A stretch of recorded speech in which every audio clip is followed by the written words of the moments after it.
Hello हमारे Facebook page family नमस्ते प्रणाम। तो कैसन बानी रहुआ लोग, आशा करी अच्छे हम अच्छे रही थे, स्वस्थ हम मस्त हम अपना काम व्यस्त हम। और दोस्तों हम भी अपना काम व्यस्त थे और देखे बारी इधर के लोकेशन, फिर से हम यह लोकेशन पर आ गई वीडियो बनावे।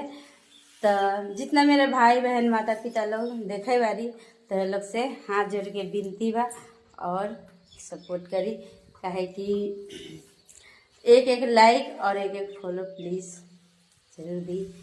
रउआ लोग सपोर्ट करी, बहुत मेहनत से वीडियो बनाविले, बहुत टाइम निकाल के भी बनाविले और देख सकेले। तो रउआ लोग का अभी दोपहर के टाइम है, तो हमारे तरफ से गुड आफ्टर दोस्तों।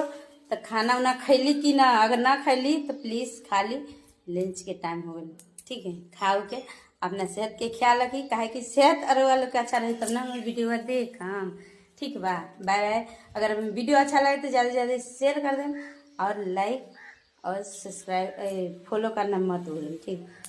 प्यारा से कमेंट करके बताएं कैसी वीडियो है, ठीक।